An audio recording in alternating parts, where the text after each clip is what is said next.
мавсими нави Премьер-лигаи Англия оғоз гардид. Дар аввалин бозии мавсим Фулхэм бо Арсенал бозӣ кард. ҳисоби бозиро дар дақиқаи 8 Александр Ляказет кушод. Дар қисмати дуюм Виллиан ассист намуд ва Габриэл Бушат гол зад. голи севюми Арсеналро Обамеянг пас аз паси Виллиан ба самар расонид ва ҳамин тавр Фулхэм бо ҳисоби 0-3 аз Арсенал ноком гардид. Виллиан дар як бозӣ 3 ассист намуд. Месут Озил бошад дар мавсими гузашта чунин шумораи ассистҳоро дошт. қабл аз бозӣ Себальос ва Нкетия бо ҳам муноқиша доштанд, вале ин чиз ба бозии Арсенал таъсир нарасонид. бозии ҷолиб миёни Ливерпул ва Лидс гардид. дар умум дастаҳо 7 гол заданд ва Ливерпул бо ҳисоби 4-3 пирӯз шуд. Салоҳ хетрик кард ва як голи дигарро Ван Дейк ба самар расонид. аз ҳайати Лидс бошад Харрисон, Бенфорд ва Клих гол заданд. Салоҳ голи севюми худро махсус ҷашн гирифт. ӯ ин голашро ба дӯсташ Закариу бахшид, ки аз бемории скрелоз ранҷ мебарад. аз ҳамин беморӣ Фернандо Риксон аз дунё гузашта буд.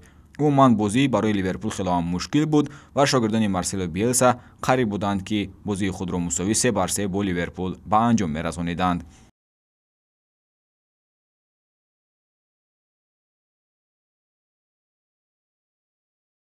Кристал Пелас Саутгемптонро бо голи задаи Уилфрид Заҳа мағлуб кард. Ньюкасл бошад дар сафар Вестхэмро бо ҳисоби 2-0 ноком намуд. Калум Уилсон дар аввалин бозии худ гол зад ва як голи дигарро бошад Хендрик ба самар расонид.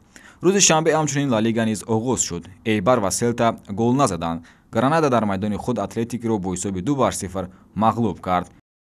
Барселона ба бозиҳои Ла Лига омода мешавад. Каталониҳо бо ҳисоби 3-1 Химнастикро мағлуб намуданд.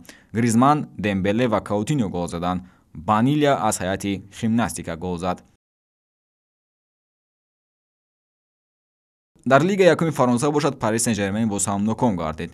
ин навбат футболбозони ПСЖ дар майдони худ аз Марсел бо ҳисоби 1-0 ноком шуданд. голи ягонаро Бенедетто ба самар расонид.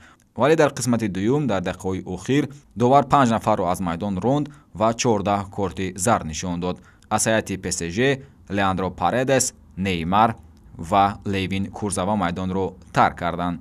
ин бозӣ яке аз бозиҳои ҷолибтарин дар Лига якуми Фаронса ба ҳисоб меравад. Челси дишаб дар сафар бо ҳисоби 3-1 Брайтонро мағлуб кард. дар ҳайати асосӣ Тимо Вернер ва Кай Хаверс ба майдон баромаданд. он футболбозоне ки тобистон ба даста пайвастанд.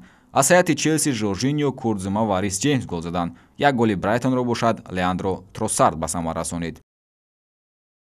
имрӯз бозиҳои даври якчорниҳои ҷоми Тоҷикистон доир мешаванд. Локомотив Помир бо Регартадас бозӣ хоҳад кард ва Иста Равшан бошад бо тими Куктош бозӣ мекунад. Равшани клуб аллакай дар даври нимниҳоӣ рақиби худро интизор аст. Равшан бо ғолиби ҷуфти Локомотив Помир ва Регартадас бозӣ хоҳад кард. дар шарҳ нависед, ки имсол кадом даста дар ҷоми Тоҷикистон қаҳрамон мешавад.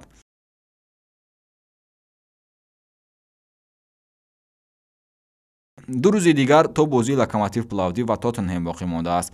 мо Парвезҷон Умарбоевро дар ҳайати асосӣ бо Тоттенҳем интизор ҳастем.